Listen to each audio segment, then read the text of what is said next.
역대상의 말씀은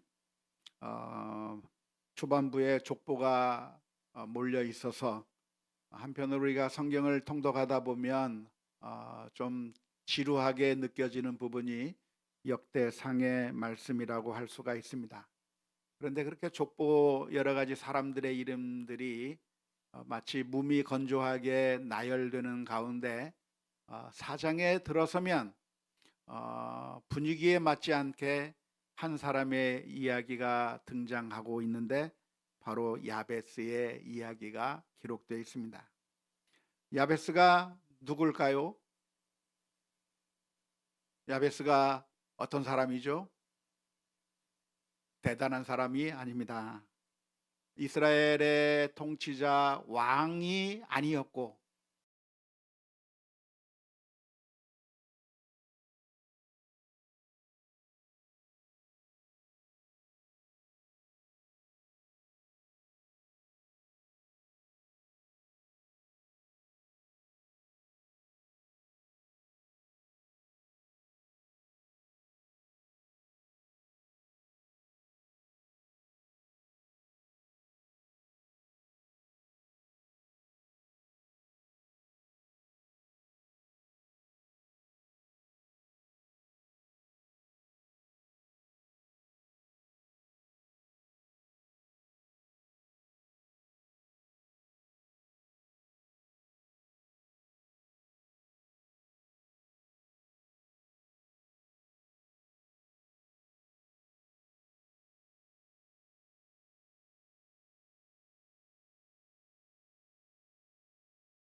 이야기가 바로 우리들의 이야기가 될 수 있기 때문에 그렇습니다. 예수님 앞에 나왔던 어린 한 소년이 보리떡 5개와 물고기 2마리를 드렸던 것처럼 정말 우리와 똑같은 그런 사람들의 이야기가 성경에 기록되어 있는 것이죠. 이 야베스라고 하는 사람은 어떤 사람입니까? 역대상 4장 9절 말씀해 보니까 이렇게 표현하고 있습니다. 야베스는 그의 형제보다 귀중한 자라. 그의 어머니가 이름하여 이르되 야베스라 하였으니 이는 내가 수고로이 낳았다 함이었더라. 그의 어머니가 아이를 낳으면서 아이의 이름을 뭐라고 지었는가? 수고, 고통, 그런 의미가 있는 야베스라고 하는 이름을 지어줬어요. 세상에 우리 아이의 이름에다가 그런 의미의 이름을 지어주는 건 참 놀랍습니다. 그런데 왜 그렇게 이름을 붙여줬는가? 고통 가운데 아기를 낳은 거예요. 고통 가운데 이 아이를 낳는데 아이를 낳을 때 어머니들이 다 고통을 받잖아요.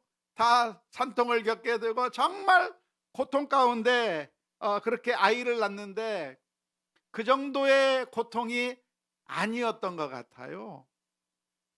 그냥 일반 부모님들이, 일반 어머니들이 낳는 그런 산통 정도가 아니라 이 야베스의 어머니의 마음 가운데 소망이 안 보이는 거죠.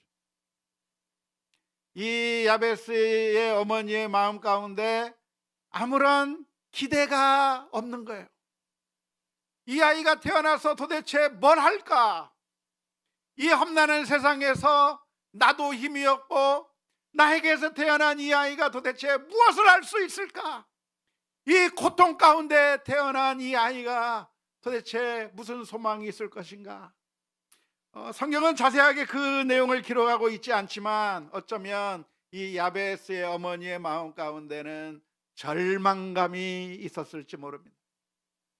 아기를 낳는데 과연 이 아이가 도대체 무슨 소망이 있겠는가? 이 아이에게 어떤 삶의 희망이 있겠는가? 아마 왕족의 가문 가운데서 태어났다고 한다면 그런 이름 안 붙일 것 같아요. 아마 왕족에게서 태어났다고 한다면 너는 커서 훌륭한 임금이 되라 하면서 무슨 이름을 붙여줄까요? 넌 세종이라고 이름을 붙여주세요. 아니면 아브라함 링컨이라고 이름을 붙여주든지, 정말 한 나라를 다스릴 수 있는 그런 웅대한 비전을 가지고 이름을 지어주는 것이 아마 부모님의 그 마음일 거예요.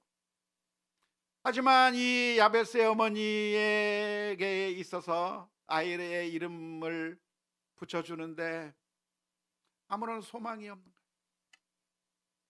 엄마로서 이 아이에게 해줄 수 있는 게 없고, 이 아이에게 무슨 기대를 걸 수 있는 것이 없고, 아무런 소망을 둘 수 없는 가운데 정말 고통 가운데 이 아이를 낳게 되는데, 아이를 보면서 눈물을 흘릴 수밖에 없는 거죠. 네가 왜 이 험난한 세상에 태어났냐? 태어나게 해주지 않았더라고 한다면 더 좋았을 것 같은 그런 참담한 마음 가운데 아이가 태어나고, 그래서 기쁨보다는 슬픔이, 소망보다는 절망이 더 많은 아이의 탄생의 이야기가 아마 야베스의 이야기가 아닐까 싶습니다. 미래가 밝지 않았던 것이죠. 그런데 놀라운 것은 이 아이가 정말 귀중한 사람이 되었습니다. 야베스를 향해서 표현하기를, 야베스는 그의 형제보다 귀중한 자라라고 성경은 묘사하고 있는데, 이 야베스가 어떻게 이렇게 귀중한 사람이 되었는가에 대해서 놀랍게도 이 말씀은 다른 어떤 것을 기록하고 있지 않습니다. 야베스의 기도를 기록하고 있는 것이죠. 야베스는 하나님 앞에 기도했습니다. 그가 고난 가운데 기도한 것이죠. 어려움 가운데 하나님 앞에 엎드린 것입니다. 어떻게 기도했습니까? 역대상 4장 10절의 말씀에 야베스가 이스라엘 하나님께 아뢰어 이르되, 주께서 내게 복을 주시려거든 나의 지역을 넓히시고 주의 손으로 나를 도우사 나로 환난을 벗어나 내게 근심이 없게 하옵소서 하였더니 하나님이 그가 구하는 것을 허락하셨더라 기록하고 있습니다. 그의 기도는 아주 간단했어요. 간단하게 기도했는데 놀랍게도 하나님께서는 그 야베스가 기도하고 간구한 것을 허락해 주셨다고 설명하고 있습니다. 이것을 보면서 우리도 소망을 가질 수 있을 것 같아요. 왜냐하면 이 야베스가 기도한 기도는 누구도 할 수 있어요? 우리도 할 수 있어요. 뭐 대단한 기도가 아니고 우리도 할 수 있는 기도, 우리도 하나님 앞에 할 수 있는 기도를 야베스가 했는데요. 우리는 늘 기도를 하면서 왜 내 기도에는 하나님께서 응답해 주시지 않을까 하면서 도대체 기도의 응답을 받은 사람들은 무슨 장점이 있길래, 어떻게 기도했길래, 기도하는 사람에게 있어서 어떤 특이점이 있길래 하나님께서 응답하셨을까에 대해서 궁금해 합니다. 기도를 많이 했을까? 열심히 했을까? 금식하면서 기도했기 때문일까? 철회하면서 기도했기 때문이었을까? 하나님 앞에 헌신하면서 그렇게 기도했을 것인가? 그런데 놀랍게도 그런 이야기는 하나도 기록하고 있지 않아요. 성경은 간단하게 무미건조하게 기도했는데 허락하셨다라고 표현하고 있는 것이죠. 왜 그렇습니까? 기도의 응답의 그 이유는 우리에게 있는 것이 아니라 하나님의 자비하심에 달려있기 때문에 그렇습니다. 우리가 얼마나 멋있게 기도했는가, 우리가 얼마나 열정적으로 우리 편에서의 기도의 그 조건에 따라서 응답이 되는 것이 아니라 하나님의 자비하심에, 하나님의 기도의 응답이 달려있기 때문인 것이죠. 따라서 오늘 우리가 이 말씀을 보면서 우리는 소망을 가질 필요가 있습니다. 왜냐하면 우리도 하나님의 약속을 받은 사람들이기 때문에 그렇습니다. 주님께서는 우리들을 향해서 말씀해 주셨습니다.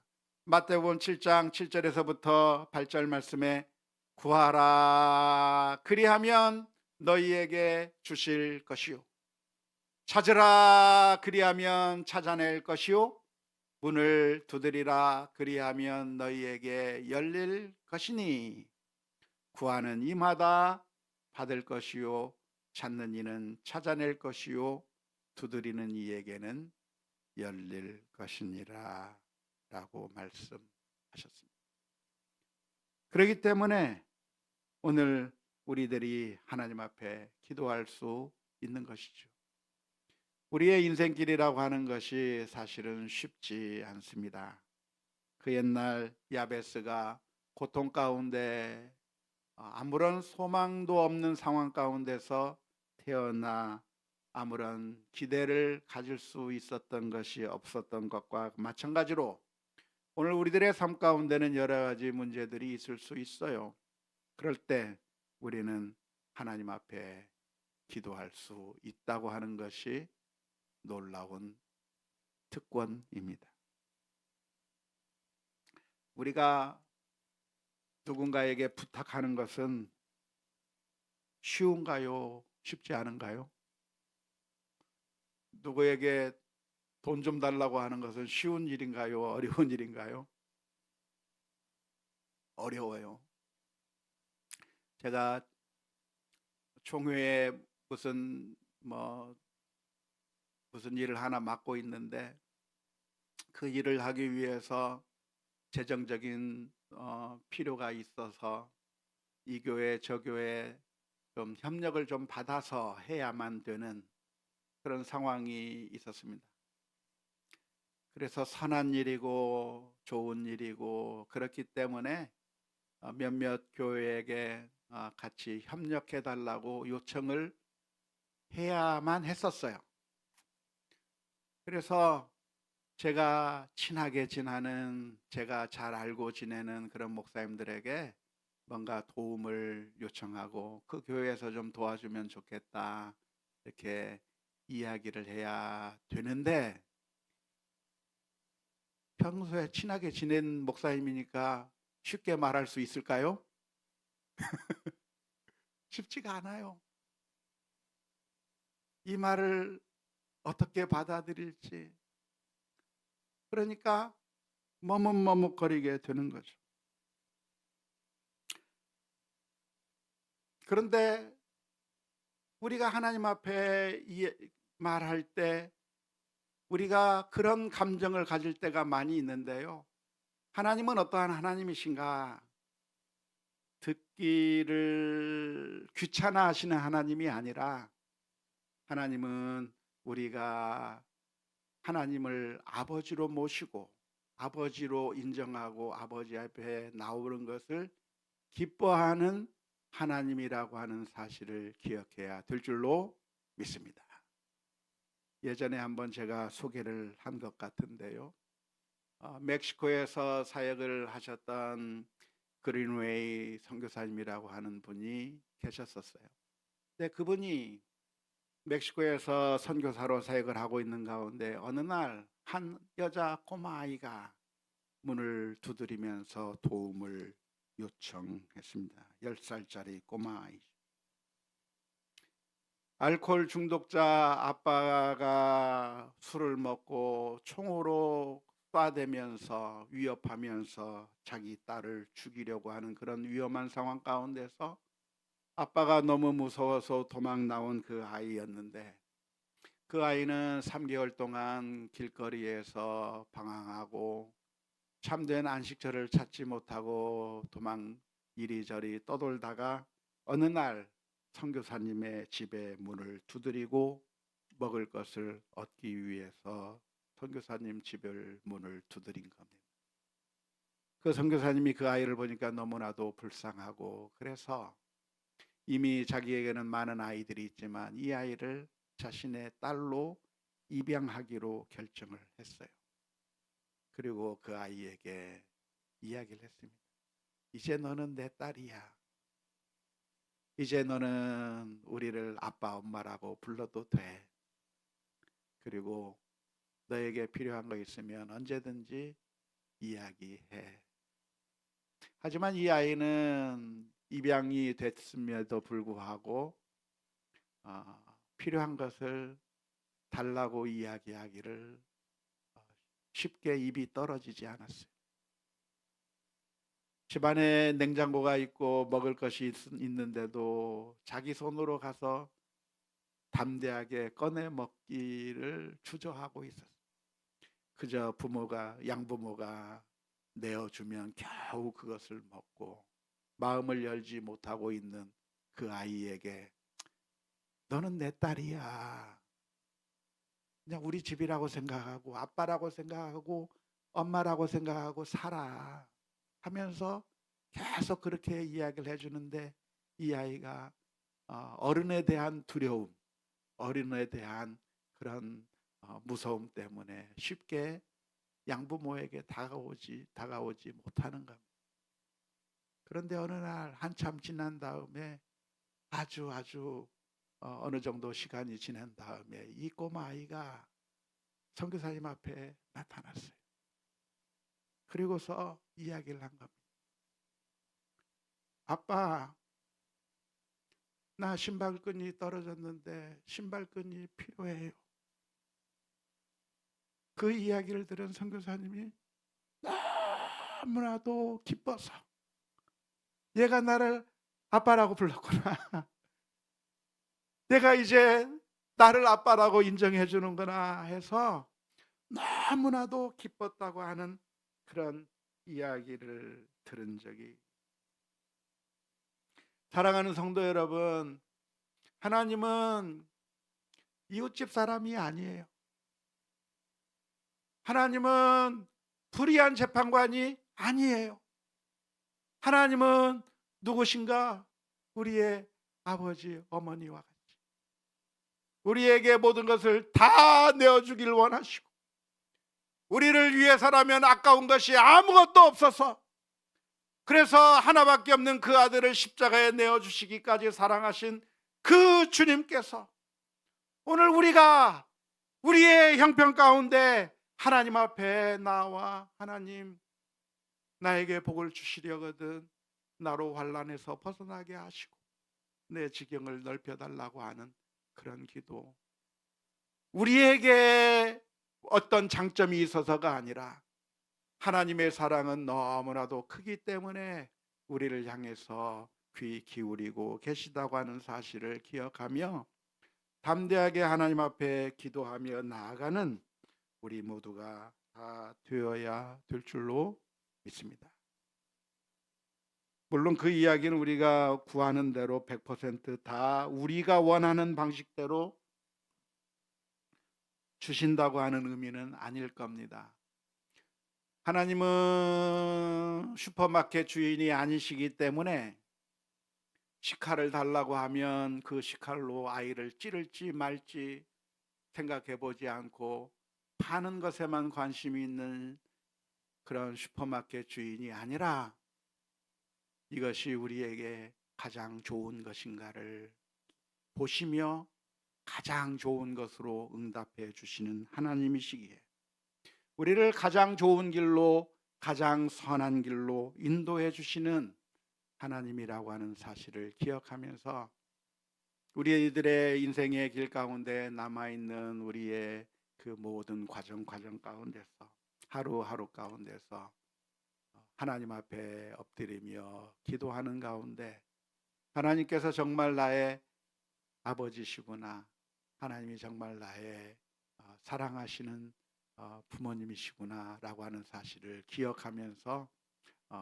하나님과의 생생한 그 관계를 누리는 우리 모두가 다 될 수 있기를 주님의 이름으로 축원합니다.